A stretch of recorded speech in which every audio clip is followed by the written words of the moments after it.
So hello everyone. सो आज हम RCC start करते हैं। तो आरसीसी एक मतलब होता है रेनफोर्स सीमेंट कंक्रीट। तो सबसे पहले इसमें क्या करते हैं कि पहले कोई मान सपोज कोई स्ट्रक्चर है, तो उस स्ट्रक्चर को पहले हम एनालाइज करेंगे। एनालाइज करने का मतलब ये है कि उसमें हम फोर्सेस जानेंगे कि क्या क्या फोर्सेस लग रही है।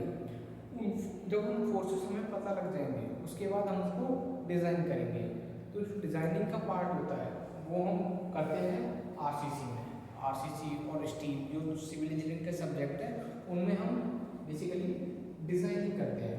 जबकि जो फोर्स लग रहे हैं, सबसे पहले जो फोर्स जानते हैं वो किसमें जानते हैं, वो जानते हैं हम स्ट्रक्चर और स्ट्रेंथ ऑफ मटेरियल के थ्रू हम किसी स्ट्रक्चर के क्या क्या फोर्स लग रहे हैं, कितने फोर्स लग रहे हैं, वो सब जानेंगे। रिएक्शन से फोर्सेस वगैरह निकालेंगे और वो सब एनालाइज करेंगे। तो ये काम होने के बाद एनालिसिस वाला पार्ट जब पूरा हो जाता है उसके बाद हम करते हैं उसकी डिजाइनिंग। तो जो अब पहले देखते हैं आरसीसी स्ट्रक्चर्स के बारे में, आरसीसी के बारे में समझते हैं। आरसीसी जैसा कि मतलब होता है रीइंफोर्स्ड सीमेंट कंक्रीट।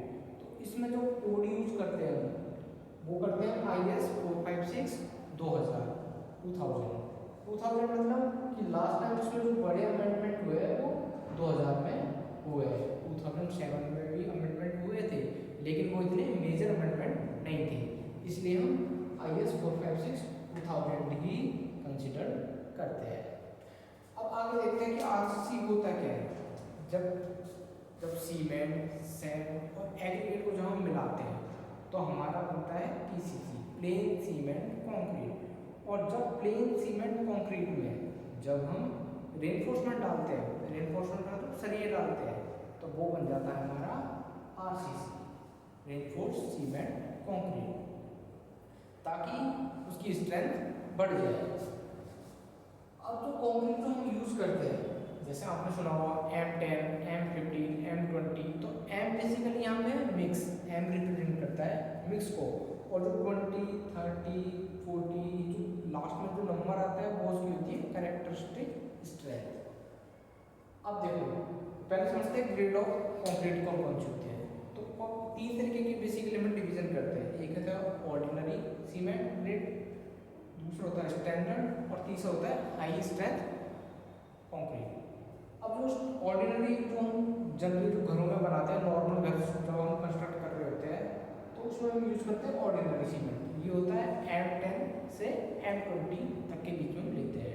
M10 मतलब कि वो कैरेक्टरिस्टिक स्ट्रेंथ जो उसकी है 10 न्यूटन mm² उसकी स्ट्रेंथ है। तो M यहाँ स्ट्रेंथ रिप्रेजेंट कर रहा है और M वाली मिक्स। तो M10 से M20 तक के जो है वो आते हैं ऑर्डिनरी कंक्रीट ग्रेड। फिर उसके बाद वो आते हैं स्टैंडर्ड। स्टैंडर्ड में M25 से लेके M60 तक हम यूज करते हैं। जो ज़्यादातर इंजीनियरिंग वर्क होते हैं उनमें हम कौन सा यूज करते हैं, स्टैंडर्ड ग्रेड का कंक्रीट, जो कि है M25 से लेके M60 तक। और हाई स्ट्रेंथ ग्रेड कंक्रीट होता है M60 से ज़्यादा वाला। ये हम मोस्टली हाई राइज बिल्डिंग वगैरह जो आजकल टेक्नोलॉजी में आ रही है, आजकल जो बिल्डिंगें बन रही है वहाँ ज़्यादातर ये यूज़ किया जाएगा, फ्यूचर में ये यूज कर भी रहे हैं कहीं जगह। अब समझते हैं एक्सपोजर कंडीशन। एक्सपोजर कंडीशन मतलब कि जैसे ये सरफेस है, अभी किसके बाहर है, जो बाहर वाला एटमॉस्फेयर है इसका, वो इसकी होगी एक्सपोजर कंडीशन। जैसे इसमें देखा एक्सपोजर कंडीशन किस टाइप कितनी टाइप की होती है, जैसे mild, moderate, severe, very severe, extreme. मतलब कि माइल्ड का मतलब क्या है, माइल्ड कंडीशन कहने का मतलब है जैसे एक घर के अंदर ये देखो, ये घर के अंदर वाली कंडीशन, मान लो एक वॉल है हमारी और वॉल जो है रूम के अंदर है, तो ये हमारी कंडीशन होगी माइल्ड कंडीशन। इसे मैं कहूँगा माइल्ड कंडीशन है। एक्सपोजर कंडीशन वाली किस जो सरफेस के बाहर के कॉन्टेक्ट में एटमॉस्फेयर में कैसी कंडीशन में, माइल्ड कंडीशन में, ये वाली दीवार। अब यही रूम के बाहर वाली दीवार की बात करें जो सीधा एटमॉस्फेयर के कॉन्टेक्ट में है, वो होगी हमारी मॉडरेट कंडीशन। जो इस घर, ये जो हमारा घर है और इसकी जो बाहर वाली दीवार होगी, आउटर वॉल वाली सरफेस, वो कैसी कंडीशन में होगा, मॉडरेट कंडीशन होगी, मॉडरेट कंडीशन। अब सपोज ये बाहर वाली दीवार है और उस पर रेन आ रही है, बारिश आई जा रही है, उस समय वही दीवार जो बाहर वाली घर की दीवार है और उस पर रेन आ रही है, तो वो कंडीशन होगी हमारी कंडीशन, उसे हम कहेंगे सीवरेज कंडीशन। भाई अगर हमारा घर कोस्टल एरिया के पास में, समुद्र के पास में, कोई बीच बीच के पास में है, तो वो जो हमारी कंडीशन होगी वो होगी हमारी very extreme condition. Very extreme क्यों? क्योंकि जो समुद्र का पानी होता है वो काफ़ी खारा होता है, सॉल्टी होता है, तो उसमें सॉल्ट की कंसनट्रेशन थोड़ी ज़्यादा होती है। तो सॉल्ट की कंसनट्रेशन ज़्यादा होने की वजह से क्या है, वो दीवार के खराब होने के चांस ज़्यादा होते हैं। तो वहाँ ग्रेड का जो मिनिमम ग्रेड जो यूज़ करते हैं वो थोड़ी ज़्यादा यूज़ करते हैं। तो मिनिमम जो कोड के हिसाब से ग्रेड यूज़ करते हैं वो करते हैं M35। आप समझते हैं एक्सट्रीम कंडीशन में कितना ग्रेड यूज़ करेंगे। एक्सट्रीम कंडीशन, मान लो समुद्र के सी के अंदर हमें कोई स्ट्रक्चर बनाना है, तो वहाँ पे सी वाटर के कांटेक्ट होता रहेगा, तो कंडीशन जो कंक्रीट के खराब होने के चांस और बढ़ जाएंगे। तो वहाँ जो यूज़ करेंगे हम कंक्रीट, वो यूज़ करेंगे मिनिमम M40। तो वहाँ पे जो यूज़ कर रहे हैं वो यूज़ करते हैं हम मोस्टली M40 ग्रेड का कंक्रीट। अब समझते हैं मिनिमम कवर कितना यूज़ करते हैं। पहले मिनिमम कवर समझते हैं, कवर क्या होता है। तो आपने देखा होगा जैसे कि ये हमारा बीम है, इस बीम में सबसे पहले क्या रेनफोर्समेंट लग रही होगी, बड़े बड़े सरिये लगे होंगे ऐसे लॉन्गिट्यूडनली वाइज, ऐसे ऐसे सरिये लगेंगे। उसको अगर सामने से देखें तो वो हमें कैसे दिखेंगे, मान लो ये हमारा बीम है और ये हमारे मेन रेनफोर्समेंट है, सामने से देख रहा हूँ तो मुझे डॉट से दिखेंगे। भाई ये लग कैसे रहेंगे, लॉन्गिट्यूडनली ऐसे। और इन सरियों को बांधने के लिए जो ये सरिये, इनको अपनी जगह पे स्थिर रखने के लिए हम लेटरल टाइज के यूज करेंगे। मतलब कि जो रिंग सी वाली होती है ना, मेन रेनफोर्समेंट कहते हैं, रेनफोर्समेंट जो मेन रेनफोर्समेंट को रोकने के लिए जो रिंग यूज करते हैं उसे कहते हैं लेटरल टाइज। ये हो गई हमारी लेटरल टाइज। और फिर फट्टे फट्टे लगा के तो कंक्रीटिंग डालते हैं इसमें, और ये जो कंक्रीट का है जो मेन रेनफोर्स जो लेटरल टाइज है और बाहर वाला जो सरफेस है उसके बीच जो कंक्रीट है, ये हमारा हो गया क्लियर कवर। क्लियर कवर, ये हो गया हमारा क्लियर कवर। जो लेटरल टाइज से जो सरफेस के कांटेक्ट में है, मेन रेनफोर्समेंट, मेन रेनफोर्समेंट के बाद आता है लेटरल टाइज, और लेटरल टाइज से जो लास्ट वाला कंक्रीट का हिस्सा होता है, जो जैसे ये सरफेस पे आ गया, जो सरफेस होता है कंक्रीट का, वहां से लेटरल टाइज का जो डिस्टेंस होता है, वो जो थिकनेस होगी वो भी हमारी क्लियर कवर। और जो मेन रेनफोर्समेंट है, जो हमारी जो मेन रेनफोर्समेंट थी, जो मेन उसका जो मेन सरिया है उसका सेंटर से लेके जो एंड तक डिस्टेंस होगा, मान लो ये हमारी मेन रेनफोर्समेंट थी, उसके सेंटर से मान लो ये मेन रेनफोर्समेंट हमारी यहाँ से, तो इसका मेन रेनफोर्समेंट का हाफ कर दो, देखिए रेडियस प्लस लेटरल टाइज का पूरा डायमीटर प्लस ये क्लियर कवर, ये जो चीज है जो इसका surface plus cover clear cover plus lateral ties का डायमीटर और मेन रेनफोर्समेंट का हाफ सेंटर पोर्शन, ये जो होता है ये होता है हमारा इफेक्टिव कवर। इसे कहते हैं हम इफेक्टिव। तो इफेक्टिव कवर हमें कैलकुलेट करना हो तो क्या करेंगे, clear cover plus lateral ties का डाया प्लस मेन रेनफोर्समेंट का डाया का हाफ, तो वो हो गया हमारा इफेक्टिव कवर। और क्लियर कवर क्या हुआ, जो लेटरल टाइज है उसका जो कंक्रीट का एज है वहां से जो डिस्टेंस होगा वो होगा हमारा क्लियर कवर। ठीक है, तो ये जो क्लियर कवर होगा ये मिनिमम हम कितना देंगे, तो कंडीशन के हिसाब से मान लो माइल्ड कंडीशन है, तो माइल्ड कंडीशन में जो मिनिमम कवर मुझे देना चाहिए वो कितना देना चाहिए, जो कंक्रीट की जो मेन लेटरल टाइज है वहां से थिकनेस, और जो हम फट्टे लगाते हैं कंक्रीटिंग करते हैं तो वो जो थिकनेस आती है मिनिमम कवर हम कितना दें, तो वो है कोड के हिसाब से 20 mm अगर माइल्ड कंडीशन है, जैसे कि ये रूम है।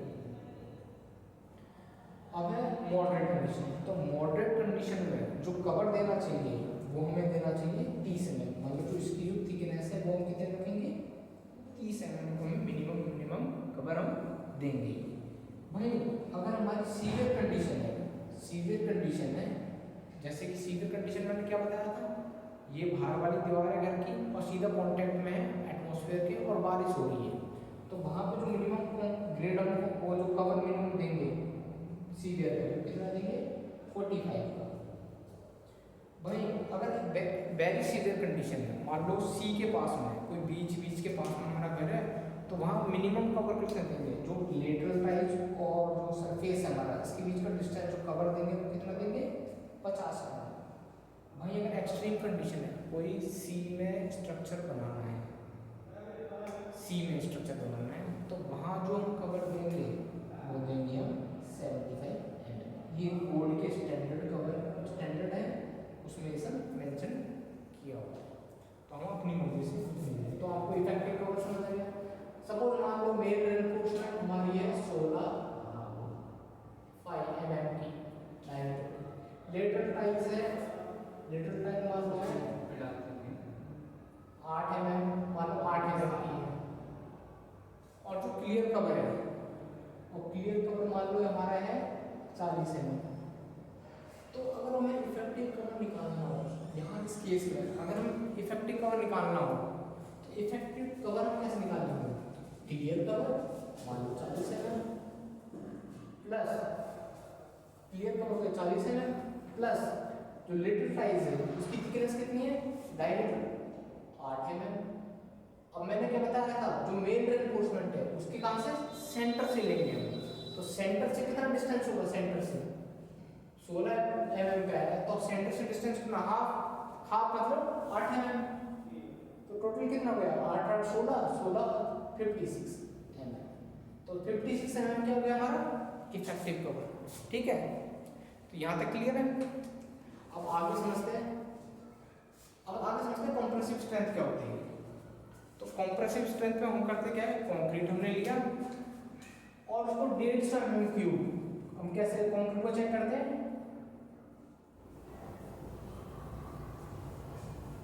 150 mm3 में मैंने कंक्रीट भरा, फिल किया, फिल करने के बाद उसको मैंने 28 डेज के लिए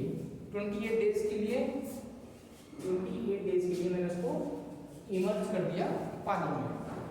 तो ये कंडीशन क्या होगी, मैंने कंक्रीट लिया और उसको कंक्रीट का क्यूब बनाया और कंक्रीट क्यूब को मैंने पानी में इमर्ज कर दिया 28 डेज के लिए। अब 28 डेज के बाद मैंने उसको बाहर निकाला और मैंने उसको जो टेस्टिंग मशीन है जिसमें क्या होता है, 2 कंप्रेसिव लोड लगेंगे, क्यूब को मैंने रखा फेस वन, जो फेस एटमॉस्फेयर के कांटेक्ट में था वो उस साइड में लोड करूंगा। जैसे ये 3 फेस है, 1 2 3 4, मतलब मोल्ड हमारा ऐसे था, तो इसको मैं कंक्रीट के क्यूब को कुछ ऐसे रखूंगा, ये वाला फेस को सीधा लोड के अंदर नहीं लाएंगे और मैं सीधा यहाँ पे लोड लगाऊंगा, और लोड लगाने के बाद जितने पे टूटा उसको मैं उस लोड को मैं जो फोर्स लगी जिस पे ये टूटा उसको मैं नोट डाउन कर दूंगा। तो जिस पे ये टूटा वो उसकी होगी कंप्रेसिव स्ट्रेंथ। जो मैंने क्यूब बनाया और उसको 28 दिन मैंने पानी में रखा, उसको मैं कंप्रेसिव फोर्स लगा के उसे चेक किया, तो वो जो जिस लोड पे वो टूटा उसे कहूँगा मैं कंप्रेसिव स्ट्रेंथ। ठीक है, ये हो गया कंप्रेसिव स्ट्रेंथ। अब चेक करते हैं कंप्रेसिव स्ट्रेंथ क्या होती है। तो आपने जो कंक्रीट में देखा ना M20 M30 ये जो लिखा होता है, जो M30 M20 यही होती है कैरेक्टरिस्टिक स्ट्रेंथ, यही होती है हमारी जो लिखा रहता है ना M10 M20, ये कैरेक्टरिस्टिक स्ट्रेंथ ही होती है बेसिकली। अब देखो कैरेक्टरिस्टिक स्ट्रेंथ को और अच्छे से समझते हैं। मान लो पहले मीन स्ट्रेंथ जानते हैं। मान लो मैंने कोई कंक्रीट, मतलब मुझे कोई बीम बनाना है, मैंने कंक्रीटिंग की, कंक्रीट के मैंने 100 क्यूब्स बनाए, 100 क्यूब बनाने के बाद 28 दिन के लिए इमर्ज किया पानी में और फिर उनको टेस्ट कर रहा हूँ। अब टेस्ट करने के बाद अब मैंने मान लो बनाया M25। अब इसकी ग्रेडिंग अलग से होती है, 1 1 2 5 3 कुछ ऐसी ग्रेडिंग होती है, तो उसकी उस ग्रेडिंग के हिसाब से मैंने बनाया होगा। अगर मैं M20 बना रहा हूँ तो ग्रेडिंग में वो यूज़ कर रहा हूँ, ताकि 1 kilo cement, 1.5 kilo sand, 3 kilo aggregate वो रखा, तो उस हिसाब से अगर उस ग्रेडिंग के हिसाब से बनाया तो मेरी स्ट्रेंथ आनी चाहिए M25। वो जो स्ट्रेंथ आई मेरी अगर मैं M25 बना रहा हूँ, मतलब ये है M20। अब मुझे M20 जैसे 1.5 और जैसे 1 किलो सीमेंट, 1.5 किलो एग्रीगेट और 3 किलो मैंने कोर्स एग्रीगेट लिए, तो उसके हिसाब से मेरी जो स्ट्रेंथ आनी चाहिए वो M20 आनी चाहिए। तो ठीक है, तो मैंने ये किया, तो मैंने ऐसा क्यूब बनाए 100 क्यूब बनाने के बाद मैं हर क्यूब को टेस्ट कर रहा हूँ। तो टेस्ट करने के बाद मैंने देखा कि जो M25 का मैंने बनाया था क्यूब, उसमें सबकी स्ट्रेंथ मोस्टली 95 क्यूब की जो स्ट्रेंथ है वो M20 से 20 न्यूटन mm स्क्वायर पे से ज़्यादा का लोड सह पा रहे, उससे ज़्यादा पे टूटे, और 5 ही ऐसे थे जो उससे कम पे टूटे। तो उस सबका मैंने जो एवरेज लिया, मैंने 100 क्यूब मैंने चेक किए, उन सबका मैंने एवरेज लिया उनकी स्ट्रेंथ का, कितने कितने पे टूट रहे हैं। तो जो एवरेज निकल के आई, जो एवरेज स्ट्रेंथ निकल के आई वो है FM, मीन स्ट्रेंथ। और जो ऐसे क्यूब 5% 5 क्यूब ऐसे थे जो M20 से 20 न्यूटन मीटर स्क्वायर के स्ट्रेस से पहले टूट गए, वो हो गया टूट गए। तो वो जो जिससे 5 सैंपल जो पहले टूटे उसके जब मतलब 6 टूटे, तो वो FC के नहीं होगा। जो 5 रखे नया हुआ सिर्फ 5 टूट रहे, छठा टूटा तो वो FC के नहीं माना जाएगा। जिसमें 5 ही क्यूब फेल करे और 95 पास कर जाए, वो हमारी FC के। तो जो कैरेक्टरिस्टिक्स है, मतलब कि हम ये FC के मतलब सिंपल भाषा में ये है कि इतनी स्ट्रेंथ तो जो हमने कंक्रीट बनाया है उसकी आएगी ही आएगी। जो M10 M20 मतलब कि M20 बनाया तो M20 न्यूटन मीटर स्क्वायर का, तो वो क्यूब इतना तो लोड लेगा ही लेगा। तो ये होती है मिनिमम स्ट्रेंथ। FC के मतलब सीधी भाषा में समझो, मिनिमम स्ट्रेंथ क्यूब की इतनी आएगी। M10 बनाया तो 10 न्यूटन मीटर स्क्वायर, M30 बनाया तो 30 न्यूटन मीटर स्क्वायर उसकी मिनिमम स्ट्रेंथ होगी। M40 बना दिया तो 40 न्यूटन mm स्क्वायर उसकी स्ट्रेस कैरिंग कैपेसिटी होगी। तो FC के मिनिमम स्ट्रेंथ, FM मतलब मीन स्ट्रेंथ, जो कंक्रीट क्यूब हमने बनाया या जो भी क्यूब है उसकी जो मीन स्ट्रेंथ है वो FM होती है। और जो मिनिमम स्ट्रेंथ जो हम मान के चलते हैं कितना तो आ ही जाएगी, वो होती है हमारी कैरेक्टरिस्टिक स्ट्रेंथ FC की। अब देखो FM उसका रिलेट करने का तरीका भी है। FM जो मीन स्ट्रेंथ होती है वो हम मान के चलते हैं FCK प्लस K सिग्मा। अब देखो सिग्मा होता है स्टैंडर्ड डेविएशन और K होती है परसेंटेज डेफिनेशन। अब परसेंटेज डेफिनेशन क्या था, मैंने माना 5% ही क्यूब सिर्फ फेल करना मैंने अलाउड माना, तो 5% क्या हुई इसकी परसेंटेज डेफिनेशन। तो K की वैल्यू परसेंटेज 5 पे कितना होती है, K की वैल्यू 1.65 परसेंटेज डेफिनेशन। ये जैसे नॉर्मल डिस्ट्रीब्यूशन ग्राफ है, ये जो कंक्रीट का हम ग्राफ बनाते हैं जो निकल के आता है वो होता है नॉर्मल डिस्ट्रीब्यूशन का, मतलब जो मीन के जो ग्राफ आता है वो इक्वली उसकी वैल्यू आती है। तो ये जो मीन से जो दूरी होती है ये होती है डेविएशन, मतलब कि कितना वो दूर जा रहा है। जितना ज़्यादा डेविएशन होगा, मान लो ग्राफ बनाया, पहला मीन से कुछ ऐसे बना, दूसरा मीन से कुछ ऐसे बना और तीसरा कुछ ऐसे बना। तो हम देखा कि स्टैंडर्ड डेविएशन जो है पहले वाले में सबसे कम, दूसरे में स्टैंडर्ड डेविएशन थोड़ी ज़्यादा है, तीसरे में और ज़्यादा है, मतलब कि वैल्यू काफ़ी ज़्यादा वाइड रेंज में आ रही है। स्टैंडर्ड डेविएशन का मतलब है जो वैल्यू है मीन से वो काफ़ी दूर दूर आ रही है, मतलब चीज़ें सही नहीं है वो। हमारा मतलब हमारा जितना स्टैंडर्ड डेविएशन कम आएगा मतलब कि एक्यूरेसी उतनी ज़्यादा होगी, मतलब कि क्वालिटी कंट्रोल जो हमने लिया है वो हमारा ज़्यादा होगा, मतलब कि हमने जो काफ़ी एक्यूरेसी के साथ काम किया है, क्यूब बनाए हैं। तो मीन स्ट्रेंथ से डेविएशन जितनी कम होगी क्वालिटी कंट्रोल उतना ज़्यादा होगा। तो मीन स्ट्रेंथ 5% के लिए K की वैल्यू जो होती है वो होती है 1.65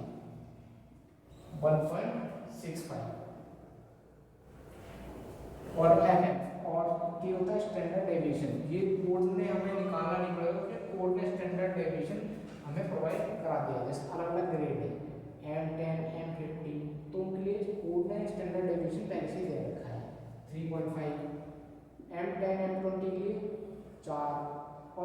30 से ज़्यादा है तो स्टैंडर्ड डेविएशन है 5 न्यूटन mm स्क्वायर।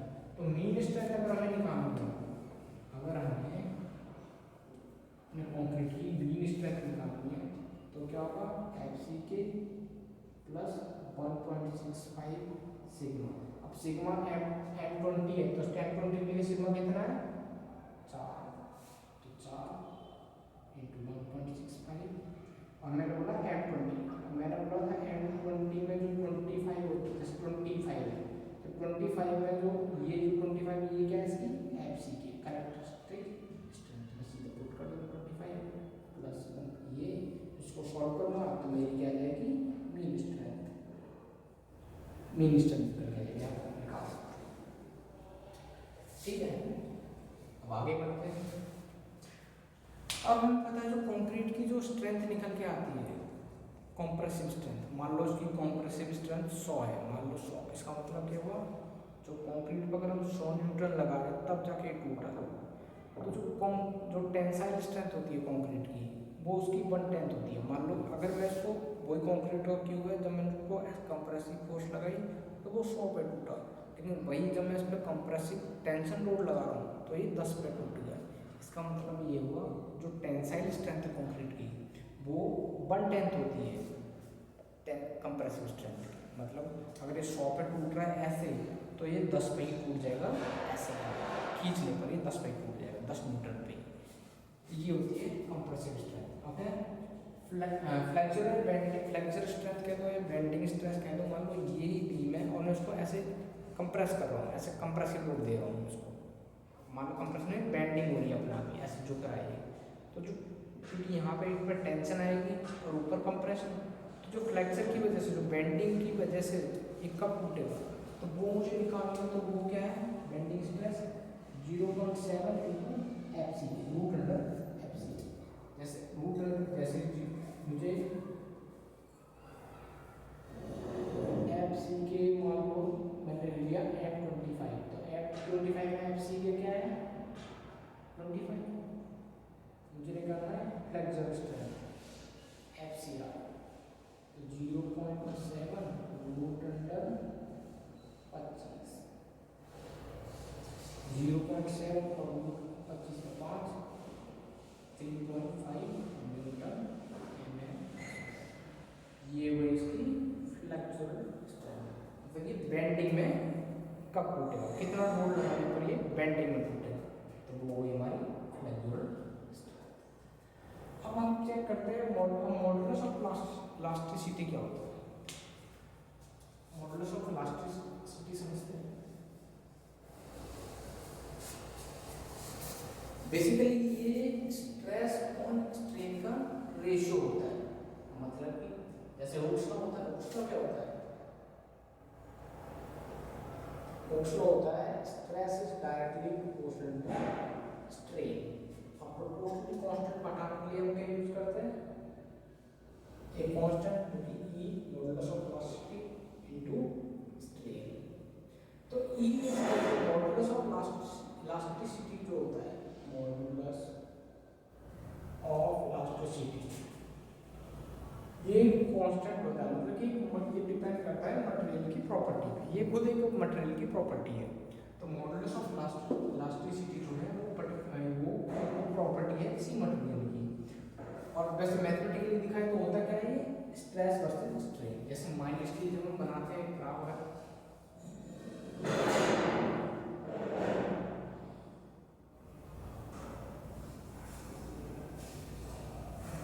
अगर माइनस की रॉड है और यूटीएम मशीन में मैं इसको स्ट्रेच कर रहा हूँ, मैं टेस्ट कर रहा हूँ अपने बार को, तो ये जो स्ट्रेच होने के बाद जो ग्राफ, जो स्ट्रेस स्ट्रेन की जो ग्राफ बनेगा वो कुछ ऐसा बनेगा।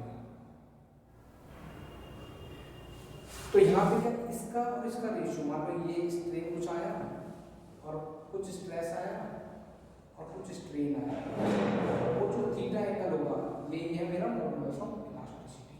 तो जो E जो है वो क्या है, स्ट्रेस अपॉन स्ट्रेन, ये मटेरियल की प्रॉपर्टी है। तो ऐसे अगर हमें मॉडुलस ऑफ इलास्टिसिटी निकालना है कंक्रीट का, तो कंक्रीट कंक्रीट का मॉडुलस ऑफ प्लास्टिसिटी निकालने के लिए क्या करते हैं, इसका फॉर्मूला है मॉडुलस ऑफ ई से डिनोट करते हैं प्लास्टिसिटी, जो कि 5000 एफसीके। एफसीके क्या है, कैरेक्टरिस्टिक स्ट्रेंथ 5 10, जैसे M25 है, M25 हो गया तो 5 आ गई, तो 5 × 5000 मल्टीप्लाई करके 25 लाख, तो 25 लाख क्या है modulus of plasticity of concrete.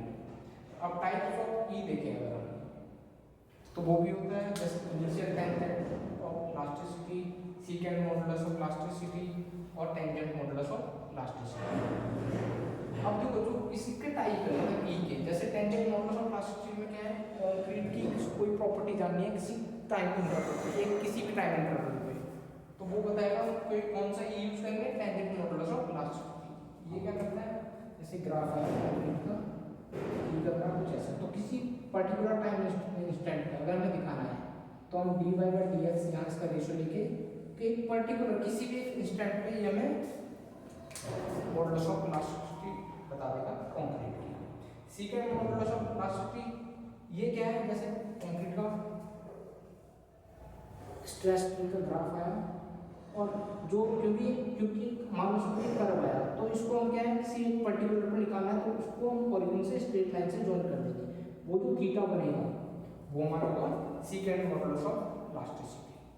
भाई अगर ये स्ट्रेस स्ट्रेन का ग्राफ बना और इसको मैंने जो कर्व आया इनिशियल इसको नोट किया, वो मेरा हो गया इनिशियल टेंजेंट का मॉडुलस ऑफ प्लास्टिसिटी। अगर हम स्ट्रेस को देखें तो ये जो बुक्स को पैरेलल है होगी प्रोपोर्शनलिटी लिमिट, फिर उसके बाद आता है इलास्टिक लिमिट, यहाँ असल में यहाँ तक होती है सीधी लाइन, दोनों स्ट्रेस स्ट्रेन का जो ग्राफ होता है वो लीनियर होता है ए पॉइंट तक, उसके बाद थोड़ी लीनियरिटी कम हो जाती है, लेकिन हम मानते हैं मॉडुलस बी पॉइंट तक है, यहाँ तक उसके बाद थोड़ी सी स्ट्रेस बढ़ेगा और ये होता है हमारा अपर यूनिट पॉइंट, और ये फिर उसके बाद लोअर यूनिट पॉइंट थोड़ा कम हो जाता है स्ट्रेस, फिर एक पर्टिकुलर कांस्टेंट मतलब स्ट्रेन तो बढ़ेगा पर हमने देखा कि स्ट्रेस बढ़ नहीं रहा, तो इसे जो स्ट्रेन आ रहा है बिना स्ट्रेस के बढ़े उसे कहते हैं यील्डिंग, उसे कहते हैं यील्डिंग। डक्टिलिटी बेसिकली जो जितना ज़्यादा मटेरियल डक्टाइल होगा उसकी यील्डिंग उतनी ही ज़्यादा होगी।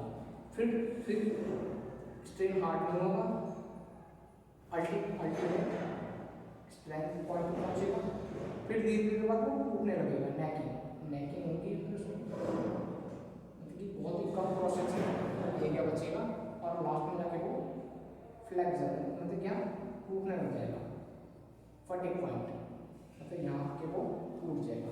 तो ये स्ट्रेस स्ट्रेन का ग्राफ भी हम देख सकते हैं कैसे है। तो जैसे जैसे हम ग्रेड ऑफ कंक्रीट बढ़ा, ग्रेड ऑफ स्टील अगर जैसे स्टील का है कंक्रीट का, तो कैसे आएगा स्ट्रेस स्ट्रेन का ग्राफ सीधा ऐसे आ जाता है, लेकिन माइल्ड स्टील में बहुत सारी वेरिएशंस आती है। तो ये जो स्ट्रेट पोर्शन जैसे जैसे हम ग्रेड बढ़ाते हैं M25 से F/4 पे 500 कर दिया, तो ये क्या है यील्डिंग उसमें कम हो जाएगी लेकिन स्ट्रेंथ ज़्यादा निकल के आती है। इसको अच्छी तरह से समझेंगे अगले लेक्चर में। So thank you everyone.